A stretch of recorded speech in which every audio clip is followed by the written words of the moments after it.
जातिवादी, पूंजीवादी, संकीर्ण, सांप्रदायिक व द्वेषपूर्ण नीतियों एवं कार्य प्रणाली आदि से तथा इनकी कथनी व करनी में भी काफी अंतर होने की वजह से अब ऐसा लगता है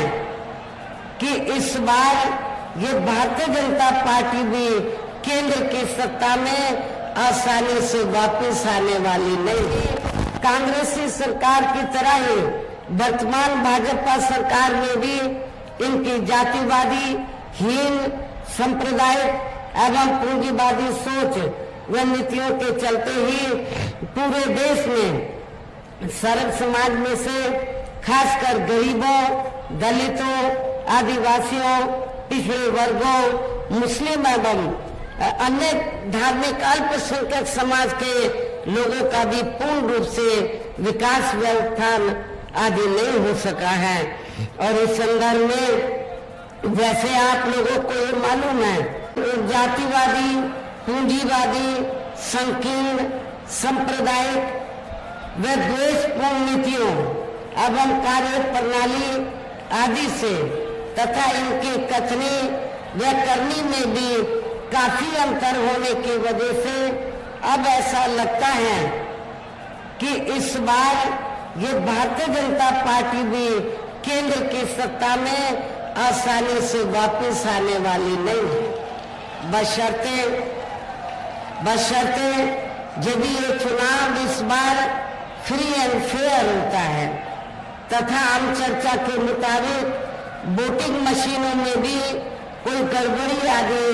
नहीं की जाती है। देश की जनता काफी हद तक इस बात को समझ चुकी है कि इनकी पार्टी ने अब तक देश के विशेषकर गरीबों,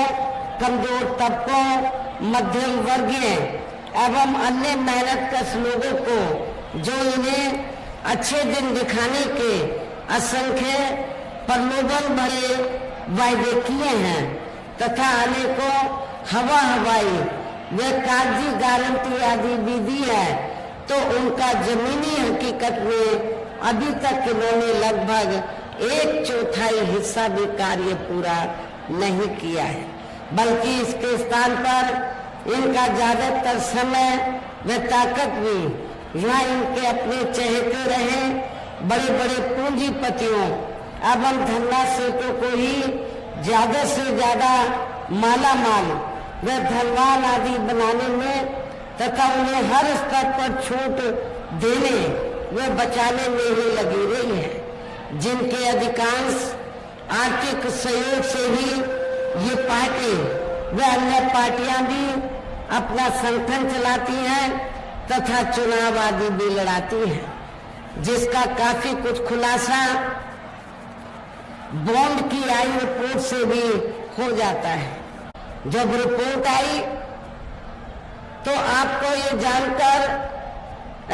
आपको लगा होगा कि इस रिपोर्ट में बीएसपी तो किधर नहीं है। जब रिपोर्ट आई तो रिपोर्ट में कांग्रेस, बीजेपी व जो अन्य और विरोधी पार्टियां हैं, तो रिपोर्ट से ये खुलासा हुआ कि इन सभी विरोधी पार्टियों ने तो देश के बड़े बड़े पूंजीपतियों व धन्ना सेठों से बॉन्ड के जरिए अपनी पार्टी के संगठन को चलाने के लिए, चुनाव आदि लड़ाने के लिए करोड़ों व अरबों रुपया लिया है। लेकिन उस रिपोर्ट में कहीं ये वर्णित नहीं था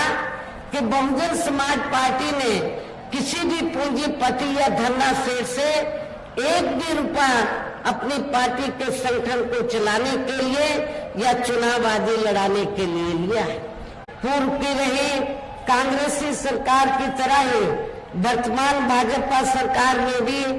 इनकी जातिवादी, हीन, सांप्रदायिक एवं पूंजीवादी सोच व नीतियों के चलते ही पूरे देश में सर्व समाज में से खासकर गरीबों, दलितों, आदिवासियों, पिछड़े वर्गों, मुस्लिम एवं अन्य धार्मिक अल्पसंख्यक समाज के लोगों का भी पूर्ण रूप से विकास व उत्थान आदि नहीं हो सका है। और इस संदर्भ में जैसे आप लोगों को ये मालूम है कि पूरे देश में यहाँ दलितों, आदिवासियों एवं अन्य पिछड़े वर्गों का सरकारी नौकरियों में वर्षों से अधूरा पड़ा आरक्षण का कोटा भी अभी तक पूरा नहीं भरा गया है। विशेषकर एससी व एसटी वर्गों के सरकारी कर्मचारियों का पदोन्नति में आरक्षण भी अब काफी हद तक प्रभावहीन ही बना दिया गया है। और खासकर सपा सरकार के दौरान तो ये व्यवस्था ही बिल्कुल जड़ से खत्म कर दी गई थी। केंद्र व राज्यों में भी विरोधी पार्टियों की रही सरकारों में इन सभी वर्गों को प्राइवेट सेक्टर में आरक्षण दिए जाने की व्यवस्था किए बिना ही इनकी सरकारों के ज्यादातर सरकारी कार्य अब प्राइवेट सेक्टर के जरिए ही इनके बड़े बड़े पूंजीपतियों व धरना सेठों आदि को ही दिए जाने के कारण अब इनको पूरे देश में आरक्षण का बहुत कम ही लाभ मिल पा रहा है। हिंदुत्व की आड़ में हो रही जनजाति भी यहाँ काफी ज्यादा चरम सीमा पर पहुंच चुकी है।